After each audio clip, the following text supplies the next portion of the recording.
Hello everyone. Today we're heading down south with a case of a missing young woman who would vanish after meeting up with an ex-boyfriend very close to home. 19-year-old Tyarra Williams was born June 18th of 1996 to her mother Danielle. 3 years later, she'd get a little brother named Cannon, who she absolutely loved, protected and cared for like a second mother to him. Tyarra's parents would be together for 7 to 8 years before they separated, and Danielle would raise the kids as a single mother. The little family lived in Greensboro, North Carolina, a city with a population of nearly 300,000 residents that falls 93 miles northeast of Charlotte and 76 miles northwest of Raleigh. Tyarra was described as a kind, nurturing young woman with a big heart. She was bubbly, spunky, and would light up the room. During her junior year at Dudley High School, she made the decision that she wanted to work with special needs children, and she would have been the perfect person for that job due to her sweet and kind spirit. While in high school, Tyarra also had a vibrant social life. She had friends and also an online presence on social media like most teens at the time. When Tyarra was 17 during her senior year of high school, Tyarra and her mother weren't clashing very well at home. You know, sometimes girls do have that problem with their mothers around that age, and she wanted to be more independent. So she actually ended up moving in with her grandmother, who lived at the same apartment complex as them, which was the Stony Brook apartment complex located at 254 Webster Road in Greensboro. Now, Tyarra's grandmother had a different story as to why Tyarra wanted to move in with her. Apparently, Tyarra said that she didn't want her grandmother living alone, but her grandmother had an inkling that Tyarra wanted to eat her cooking more so than her mother's, which I thought was a sweet memory that they could still look back on and joke about. Tyarra would eventually graduate high school and decided to take a gap year before starting college. By December of 2015, she decided she wanted some change, so she deactivated her Facebook account and registered at Gulliford Technical Community College to study early childhood development and education. The college was only going to be about a 15-minute drive for where she was living with her grandmother. A couple weeks later, it was finally time to prepare for her new school year. So after the holidays, on the morning of January 7th, 2016, around 8 a.m., Tyarra went over to her college to get her student ID and register for classes that were set to start the following week. She also made sure her financial aid was in order and needed to get her books ready. She was actually so excited for her first day that she was actually counting down on a calendar that she had on a wall. After running these errands, Tyarra then went over to her mother's apartment so that she could hang out and tell her mom and brother about her day. While at the apartment, Tyarra also took down the Christmas tree because she had actually made a deal with her mom before Christmas that if her mom put up the tree, she would take it down. Tyarra's boyfriend, Aaron, who lived nearby, also stopped by to play video games with her brother Cannon. And according to Danielle, Tyarra was in a great mood. She was all smiles and she was very excited for this new chapter in her life. They even made plans for Danielle to take her back to school shopping the next day. At 8 p.m., Tyarra, her brother, and Aaron ended up heading over to her grandmother's apartment for dinner. Grandma had cooked some stewed beef, which was one of Tyarra's favorite meals. And so that was the plans that night, to go have supper there. After supper, they all sat on the couch, the boys watched some basketball, and Tyarra was playing on her phone and texting, as she often did. Nothing seemed out of the ordinary. However, around 8:30 p.m., Tyarra suddenly said that she was going to go meet up with a friend named Travis, who also lived in the complex. Now, Aaron didn't recognize this friend Travis's name, but he said he trusted Tyarra, so he didn't question it. The trio then headed into the parking lot where Tyarra said that she'd be back in an hour, and her brother Cannon and Aaron headed over to Aaron's place so that they could go play some video games while they waited for Tyarra to get back. So Tyarra walked off in one direction and the boys walked off in another. But by 9:30 p.m., Tyarra hadn't returned back like she said she would. So according to the narrative in the episode of Disappeared on Tyarra's case, Aaron went over to Tyarra's grandmother's house to wait for her. However, she wasn't there, and she still didn't come back home. So he texted her, he called her, but got no responses. And it seems like he stayed and waited there all night. But despite this, despite not knowing where his girlfriend was, even though she said she was going to be right back, he didn't alert anyone. As January 8th rolled around 7 a.m., Aaron actually ended up heading out for an appointment. And when he got back around 10 a.m., Tyarra was still nowhere to be found. She still wasn't answering anyone. So Aaron then went and woke up Tyarra's grandmother to let her know, hey, I don't know where Tyarra is. She's not responding. Tyarra's grandmother ended up trying to call her. However, the call went straight to voicemail, which was completely out of character for Tyarra. She never had her phone off. It would literally be life or death if her phone died. She was one of those kind of people who always had to be on her phone. She always had to have it charged. So for the fact that it was off, it was very alarming. So then this turned into a game of telephone. Grandma called Tyarra's mom called Aaron. They were all trying to figure out what the situation was, but Danielle just didn't want to freak out at first. She didn't want to get too overly panicked because Tyarra was 19, she was technically an adult, And they were hoping that this was just some random coincidence out of character where she decided to maybe go off with some friends and didn't tell anyone. However, when the grandma ended up going and looking in Tiara's room, she found her purse was still there with, her money and things like that she would have needed if she was going out somewhere. So it truly started to sink in that it seemed like Tiara was meant to come back home. This is when Aaron would inform the family that Tiara had said she was going to go off to hang out with a friend named Travis. But no one had any clue who Travis was. Tiara didn't have any friends named Travis. The family didn't know of any friends named Travis. Who was this Travis? The family also began to very quickly find it strange that Aaron was okay with his girlfriend going off with some guy in the middle of the night that he didn't know. But he insisted that he trusted her and it was only going to be an hour and he thought she'd come back. This is when Danielle would log in to Tiara's Facebook account and try to see if she could find any information on who this Travis was. She was trying to find any information that would lead to finding her daughter. But Danielle quickly discovered that Tiara didn't have any friends on Facebook named Travis. There was absolutely no one even closely named Travis on there. However, when Danielle began going through Tiara's direct messages, she found that Tiara was actually talking to one of her ex-boyfriends on there again. And from the look of the messages, they'd been in quite recent conversation, and it looked like he had stopped by to see her on a few occasions in the past week or so, leading everyone to believe that Tiara was using the name Travis as an alias for her ex-boyfriend. According to Danielle, Tiara had been drawn to Travis because he had a car and he had this bad boy persona. Now, the true name of this ex-boyfriend, Travis, has never been revealed. And apparently that's because it is still an ongoing investigation, which is weird to me that that's used as the reasoning because we've seen so many cases that are ongoing where the suspect is named. Normally stuff like that we see happen in Canadian cases though, where police don't like to reveal the name of the suspects because they seem to like to protect suspects over the victims. But clearly it was happening in this case as well. Seeing all of this around 8 p.m. that night, Danielle would finally report her daughter missing to the Greensboro Police Department. Police would come out and they would conduct a search of the Stony Brook apartment complex. They also spoke to Tiara's family, who urged police that she didn't have any problems going on at home and she had never run away before. She had no reason to. And thankfully, police didn't just write her off as a runaway. They looked at the entire situation. They seen that she had just registered for college. They seen how excited she was. She had plans the next day to go back to school shopping, and classes were meant to start next week. So after looking at the situation as a whole, they decided that something truly was wrong here, which is refreshing to see because we don't always see that in cases. Danielle would also provide police with a theory that this Travis character was actually Tiara's ex-boyfriend. And she ended up showing them the proof that, she had got this information off of Tiara's Facebook direct messages and her account. And she showed them the conversations that she ended up finding and the proof that they had been in communication, which hats off to the family in this case. You will see as this case goes on and on and on, the family was extremely, extremely dedicated to trying to find Tiara. They put in a lot of work. But police started to ask some important questions, such as if Tiara was in a committed relationship with Aaron, why was she going off with an ex-boyfriend in the middle of the night? Why was she using an alias for this ex-boyfriend? But according to Danielle, it wasn't her daughter particularly reaching out to this Travis character all the time. It was Travis that was actually reaching out to her daughter most of the time. And Danielle said that Tiara had a really hard time letting people go and she still wanted to maintain a friendship with him even though they had split up. Tiara was the kind of person that wanted to see the best in people. However, when Tiara's grandfather, Daryl, was interviewed, he ended up saying that this was not the kind of guy that she should have been hanging around, and he definitely didn't seem to approve of it. Police were able to track Tiara's phone and were able to determine that it had been active at 8:30 p.m.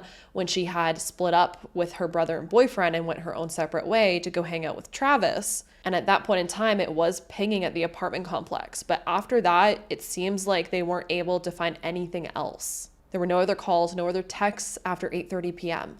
And police suspected that her phone stayed at the apartment complex until it died. Now, police were eventually able to find this Travis character and interviewed him. And immediately, when police started trying to interrogate Travis, he started lying and saying that he had had no communication with Tiara and had not seen her, which, again, was a lie. Police had the proof right there. And when they ended up showing Travis that they had the proof and called him out on the lie, he immediately changed his story. And he started saying that he did in fact go meet up with Tiara that night. But he said they only sat in his car for about 20 to 30 minutes and then she left walking off on foot towards her apartment. Very convenient story in my opinion. Travis also gave police his cell phone to examine, where they were able to find evidence that he had texted her to meet up around 8:30 p.m. that night. However, for one reason or another, they were unable to get any location data from his phone, which is very strange in my opinion. Why were his location services not available that evening when Tiara went missing?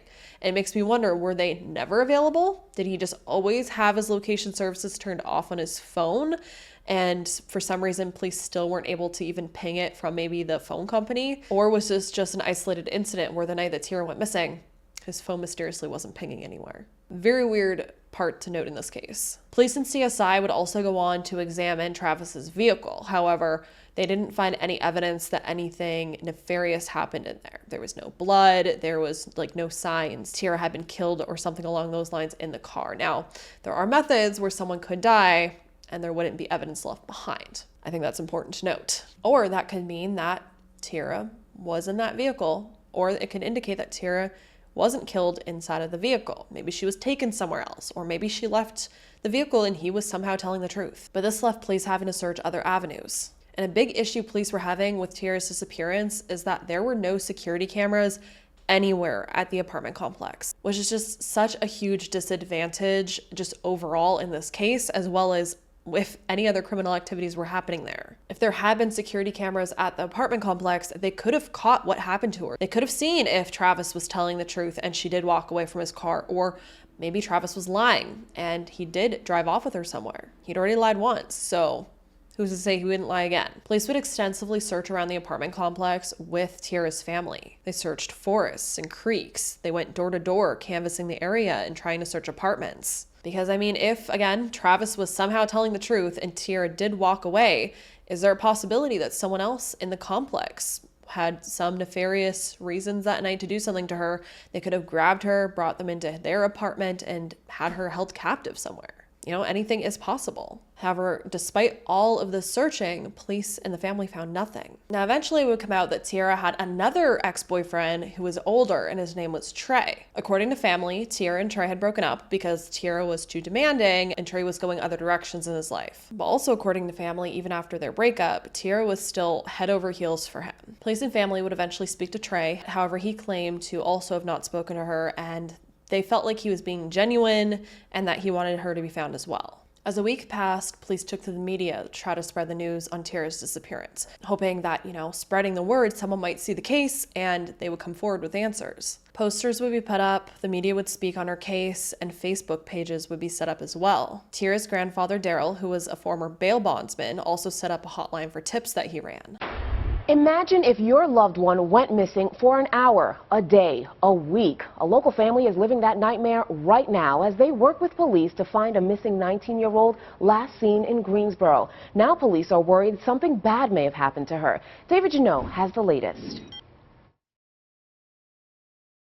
We just heard from Greensboro Police, and the search for 19-year-old Tyarra Williams continues. Take a closer look at this teen. Greensboro Police say they believe she went missing under suspicious circumstances about a week ago.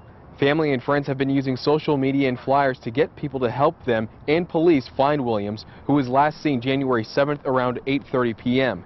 Investigators say they've canvassed the area off of Webster Road and Randleman Road, where she was last seen. Police say family members reported Williams missing after multiple failed attempts to contact her. Police say she was last seen wearing dark blue jeans, a pink t-shirt, a black North Face jacket, and a royal blue toboggan. We're still, piecing together a timeline, if you will, of everything that she was exactly doing last Thursday evening and Thursday night before she went missing, and just trying to make a determination as where she could have gone or who she may have left with. Again, police say if you have any information, you're urged to call Crime Stoppers. 10 days after her disappearance, a tip would come in from a sanitation worker working in High Point, which was 17 miles away, who claimed to have seen a girl resembling Tiara walking down the street looking disoriented. Another witness would report seeing a girl matching Tiara's description walking down Textile Drive in Greensboro. All of these strange sightings of girls that look like Tiara wandering around led family to start to believe that Tiara might have been kidnapped and was possibly being drugged and trafficked. Although it does make me question that theory. If she was kidnapped to be trafficked, why they would keep her in the same area so that she would be spotted so easily. But at that point in time, family just wanted to get any leads they could. They were just gripping on hope. Meanwhile, police would receive 2 tips as well. But these tips indicated that Tiara's body might have been in a tractor-trailer lot nearby the apartment complex. Cadaver dogs would be brought in and the family would also help search once again. However, nothing was found. A month after Tiara was last seen on February 8th, a second search would be conducted. The wood lines around the apartment complex were more thoroughly searched this time. The rivers in the area and sewer lines were also looked into. However, it was very cold at this point in time. It was winter, so all of the water sources were frozen over. So if Tiara was somewhere in a river of sorts or in a sewer line that was frozen, it would make it very hard to try to find her body at that point until the water melted and then maybe her body rose. However, not very long after, another very strange situation would play out in this case. Tiara's ex-boyfriend Trey would end up being found shot to death in his apartment. Now, his roommate would actually later be charged with killing him after an altercation had happened in the apartment. And this has never been linked to Tiara's disappearance, but I just thought it was very strange and it's been brought up. And it's just, just overall, just a very odd fact in this case. Eventually, another big tip would surface when a server at a Waffle House 376 miles away in Jessup, Georgia, claimed to have seen a girl that looked like Tiara coming in on multiple occasions that week with a group of other girls. And this girl that resembled Tiara didn't look comfortable with these girls, she didn't make any eye contact, and she didn't really speak. Tiara's grandfather Daryl ended up driving 6 hours south to go see if he could find his granddaughter there. He ended up camping out at that Waffle House for days, waiting to see if this group of girls showed up with the girl resembling Tiara. However, strangely, the second that he started showing up there at that Waffle House, the girls stopped showing up there. So the servers actually ended up telling him that they believed that these girls were most likely staying somewhere nearby at a motel.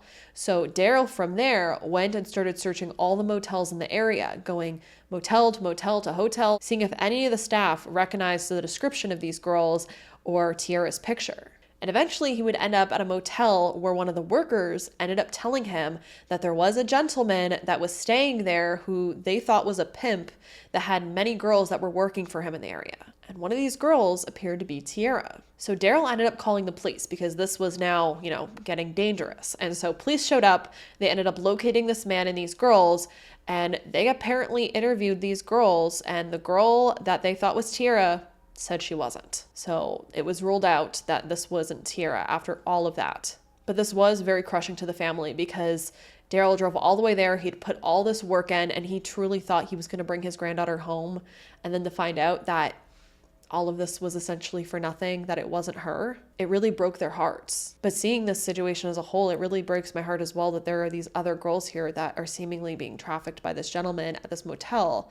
And it makes me wonder if police were able to do anything in that situation. Tiara's family was still hoping that she was still out there somewhere and they were going to be able to find her. However, as time passed, they started believing more and more that something bad may have happened. Tips would continue to come in though, tons of sightings of her, ones that were supporting the idea that maybe she was trafficked. There was even one family member who was at a DMV in Greensboro when they claimed to have spoken to a girl that they literally thought was Tiara. The family member claims that they spoke to the girl. However, this girl would claim that she wasn't Tiara and said that she would pray for her.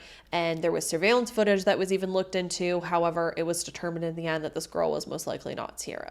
This was another one of these parts of the case where they were getting really hopeful. Like maybe Tiara was trafficked. Maybe the traffickers were trying to change her identity so they'd send her to a DMV. However, it doesn't seem like it was her. But I think we do need to take a moment to just appreciate how incredibly involved Tiara's family was and still is in trying to find her. It's so valuable that her grandfather has a history of being a bail bondsman, and he's put in so much work in running the tip lines and even traveling across to different states trying to find his granddaughter. And just the family as a whole, all the work that her mother put in into looking into the Facebook to try to find evidence of where she was or who she was talking to. There's just so much work that they put into this. And it seems like police even, complimented them on it in documentaries, that the family has been very involved in trying to find her. And at the same time as well, police also have tried hard, it seems like, to also work on this case and find her. But despite all of these efforts, she literally just vanished, it seems like.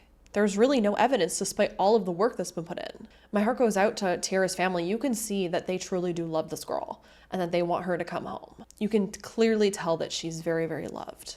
Now, there is one more theory that I think we need to talk about that I've kind of hinted at, and that's the family's speculation on Tiara's current boyfriend, Aaron. According to family, Tiara wasn't as into Aaron as he was into her. And it seemed like she wanted to be more so friends with him than date him. You know, he was a neighbor and they'd only been dating a few months before she disappeared.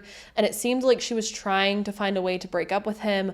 But Tiara was just such a sweet girl. She just didn't know how to do it. She didn't want to, ruin the friendship. Now, after Tiara disappeared, he claimed that he was hurt by the family, making accusations against him and speculating, but he also understood. But he also said that Tiara's disappearance was extremely hard on him to the point that he considered unaliving himself, which when I heard that, it didn't sit right with me. It's not my place to dismiss anyone's depression or mental health issues, obviously, and everyone takes situations differently. But looking at this objectively, I find it just very extreme that you're only dating this girl for a couple months and she disappears and you're gonna unalive yourself over a girl that you've only been dating for a couple months. Let me know if I'm wrong in that, but I just feel like that's quite an extreme. Just like a very drastic thing to say or do. On top of that, what doesn't sit right with me with Aaron is the fact that he waited all night into the next day to tell her family or alert them to her disappearance. I guess on one hand, I could maybe understand not wanting to jump the gun, but also she said she'd be back in an hour and then he basically waited at her grandmother's house according to what was said in the documentary. And he waited and waited and waited and called and texted her and she wasn't responding to anything. You'd think you'd at least alert someone to be like, hey, she didn't come back. Where is she? Especially after she went off with another guy that you didn't know. And the fact that he was fine with that, I guess I can understand wanting to trust someone, but also if my husband told me he was gonna go over to a girl's house, some random girl that I'd never heard of before for an hour and didn't give any context and I didn't know who they were, that wouldn't sit right with me. You know what I mean? But hey, I can understand a fresh relationship not wanting to be too clingy. I can understand that. But just everything combined just is so strange to me. It could literally be nothing, but it doesn't sit right with me, And it didn't sit right with the family either, clearly. He never says either in interviews or documentaries that he regrets not reporting her missing sooner. The only thing he says he regrets is not asking her more about Travis. You'd think you'd maybe regret not looking for her sooner because, if you'd alerted someone even sooner, there could be a possibility that they could have figured out it was Travis and then maybe went and found her if he was doing something to her. You know what I mean? I don't know. I think the one thing we do know, though, that I feel like I can confidently say is that Tiara didn't run off on her own. And I don't think it makes sense going down that theory that she ran off somewhere. I also don't think it's a theory to look into that she went off and unalived herself. She was so excited for college. Again, she had it marked on her calendar. She spent the whole day being excited about it, telling her family how excited she was. She had plans the next day to go back to school shopping. She was taking the Christmas tree down with her family. Something happened that night after she left to hang out with Travis. There was some reason she was lying. Could it have just been because she didn't want her current boyfriend to be upset about her going to see her ex? That would make sense. It really would. And I can understand her wanting to be, civil with an ex and still want to be friends with people. Some people are just like that. They're just not bitter towards their exes and they just all want to stay friends. They don't want to stir the pot. And I think we do have to remember as well that she was 19 years old. She was still a teenager. She had these crushes. She was falling really hard for these guys. They all seemed to be on a little bit of an older side, bad boy types. So she could have gotten in over her head. I think that's possible. But I also think it's interesting to look into why this ex-boyfriend lied. Why did Travis lie to police?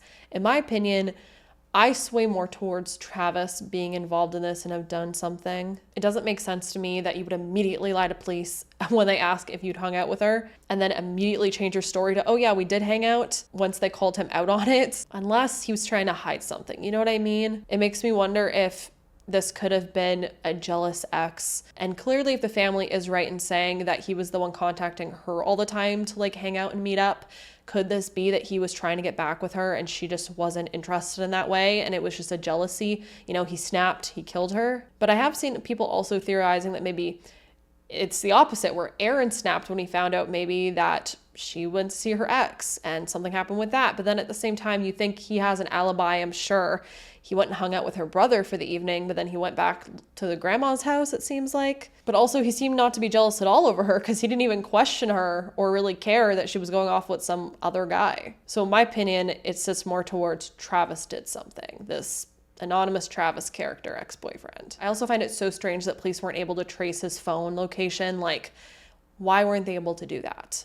on the specific night that she goes missing. In my opinion, I think Travis holds some answers, and he is just not speaking, unfortunately. But what do you all think? I'm really curious how you all feel about this case. I think what's truly scary about Tiara's disappearance is that she disappeared pretty much from her own backyard. She was last seen in the parking lot of her apartment complex, and then she just vanished. And there's absolutely not one trace or sign or piece of video footage of her leaving. There's just absolutely nothing. She was there one minute, gone the next. Danielle would later tell the media, quote, "She wouldn't have not come home. She always came home," end quote. Tiara is still considered an endangered missing person, and her case is currently being handled by the Crimes Against Persons Squad within the Greensboro Police Department. This is just another case where there is absolutely no solid evidence. There's absolutely no evidence of what happened to her or where she is. A Greensboro teen who went missing back in 2016 turns 26 this weekend. ABC 45's Sarah Mastori speaks with her mother, who says she still remains hopeful her daughter is out there and alive. She wouldn't have not come home. She always came home. Tyarra Williams hasn't had a solid night's sleep ever since her daughter, Tyarra Williams, went missing on January 7th, 2016. She was meeting with a friend, and she was supposed to be back within an hour. Tiara was last seen leaving the Stony Brook apartments in Greensboro, but it wasn't until the next day anyone realized the then 19-year-old never made it back to her grandmother's house. We started calling, and her phone was going straight to voicemail, which was completely unusual for her. She never turned off her phone or allowed it to go dead. That's when her mother filed a missing persons report. It's just frustrating, not having any answers or any closure, or just knowing which direction to go next. Tiara, a 2014 Dudley High School graduate, vanished right before she was scheduled to study early childhood development at Guilford Technical Community College. The day before, she spent most of that day getting her books and making sure all of her financial aid was in order. But imagine 6 years without your child. She lights up the room. She was very, very bubbly, very spunky. Danielle wants people to know the Greensboro Police Department's investigation of Tiara is still open and active, and she has faith her daughter is still out there. If anyone knows anything, there's no shame in speaking up, even if you want to do it privately. And tomorrow will be Tiara's birthday. I'll make sure that I'll share a special post to keep it fresh and keep people aware. Greensboro police say they're still working the case, but as of now, they have no speculation as to where Tiara may be. On Tiara's 26th birthday, her mother posted on the Facebook group saying, and I quote, "Today is your 26th birthday. It's so hard to believe that the last time I laid eyes on you, spoke to you, expressed my love to you, you were only 19. We have not given up on the mission to find you, to find answers, to find somebody who truly knows something. It breaks my heart to even try to fathom what this last 6.5 years has been like for you. I pray for you, for answers, for closure to this cruelty that has been forced upon you. I lay here, I think all the milestones and life experiences you have missed out on because of someone else's cruel intentions. To the evil in this world, everything done in the dark comes to light. And just because you don't see us or hear us doesn't mean we are not still here looking, watching, searching. There will come a time you will have answers for your sins. Tiara, we love you and are still trying." End quote. That was actually a really hard thing to read, I'm gonna be honest. This family just loves this girl so much, and there are just no answers for them, and that breaks my heart. It breaks my heart that Tiara could still be out there, or there is someone that is walking the streets right now that did something very terrible to her. And her family deserves to bring her home and get closure. Let's take one more good look at Tiara. She is described as a black female standing 5'5" tall and around 120 pounds, with brown hair and brown eyes. She was last seen wearing a black North Face jacket, pink shirt, dark blue Levi jeans, and a blue knit cap. She was 19 years old at the time of her disappearance and would be around 28 years old now. If you have any information as to what happened to Tiara, please speak up, please say something. I'll have the information to contact the authorities below. My heart goes out to Tiara's family. I truly hope you do get answers. Please go show them love and support on their Facebook page. I'll have it linked down below as well for you. And as always, I hope you all stay safe out there, lock your windows and doors, and I hope to see you in the next video.